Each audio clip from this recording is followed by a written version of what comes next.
C'est le film dont tout le monde parle aujourd'hui à Cannes. Imaginez un peu une fable déjantée tournée entre les Causes du Larzac, le Marais Poitevin et la Rade de Brest par un réalisateur singulier, Alain Guiraudy, pour la première fois en compétition après avoir déjà fait sensation il y a 3 ans en section parallèle avec L'Inconnu du lac. Moins clair et direct que ce film-là, beaucoup plus errant et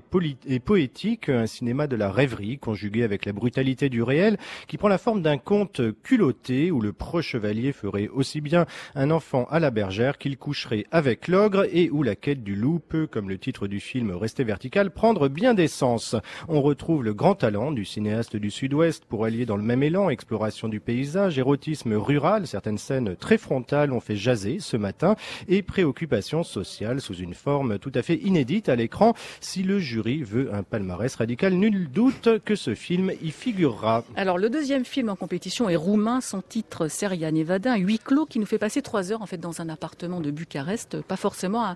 un grand moment de rigolade, où je me trompe. Eh bien si, figurez-vous, le roumain Cristi Puiu nous avait déjà ravis et aussi fait rire avec une mort, la mort de Dante Lazarescu. Ici, il y a encore un mort, mais ça fait 1 an et sa famille se rassemble pour la commémoration, occasion pour elle de se déchirer entre vieilles rancœurs, vifs débats entre victimes et nostalgiques du communisme, partisans de la théorie du complot et déçus de la transition démocratique, dans un climat général de haine et de colère. La famille en crise comme reflet de la société, rien de nouveau en soi, on connaît depuis au moins un Festen, mais le regard ironique que jette dessus Cristi Puiu via son personnage principal, le grand talent des comédiens de ce film choral et la fluidité de sa mise en scène qui privilégie le plan séquence comme s'il était vu par les yeux du défunt, rendent presque agréable et parfois drôle, je vous assure, mais oui, cet étouffant huis clos.